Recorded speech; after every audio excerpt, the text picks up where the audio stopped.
வணக்கம். இன்று நாம் தெரிந்து கொள்ள இருப்பது கால்சியம் என்று சொல்லக்கூடிய சுண்ணாம்பு சத்தை பற்றி தான்.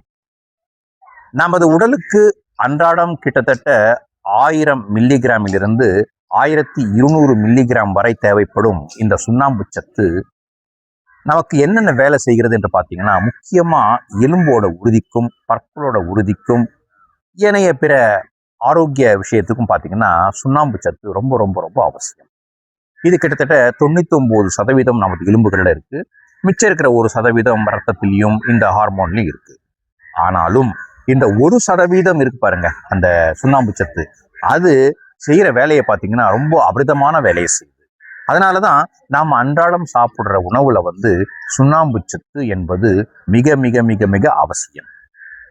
நாம சாப்பிட்றோமா இல்லையா அப்படின்னு பார்த்தீங்கன்னா, நீங்க சிம்பிளா போயிட்டு இந்த கால்சியம் எஸ்டிமேஷன் போட்டு பார்த்தீங்கன்னா தெரிஞ்சிடும் நமக்கு இந்த அளவு சரியா இருக்கா இல்லையான்னு சொல்லிட்டு. இது ஒரு பக்கம் இருக்கட்டும்.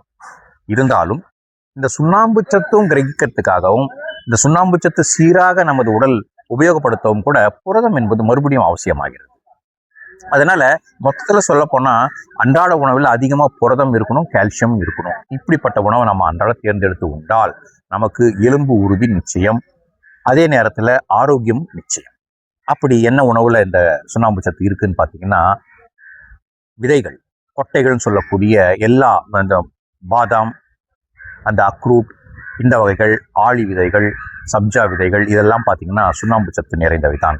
இதுல கூட முக்கியமா நான் சொல்ல வேண்டியது என்னன்னு கேட்டீங்கன்னா, நிலக்கடலை, கிரவுண்ட் நட்ஸ் என்ற ஆங்கிலம் சொல்றோம் பார்த்தீங்களா, அந்த நிலக்கடலையை அன்றாடம் நாம் உட்கொண்டாலே புரதமும் கிடைக்கும், சுண்ணாம்பு சத்தும் கிடைக்கும். என்ன, ரொம்ப சுலபமா கிடைக்கிற ஒரு உணவு பொருள் தானே. அதனால பசங்களுக்கு சின்ன வயசுல இருந்தே இந்த நிலக்கடலையை நீங்க உபயோகப்படுத்துற மாதிரி அந்த பழக்கத்துக்கு கொண்டு வாங்க. நன்றி, வணக்கம்.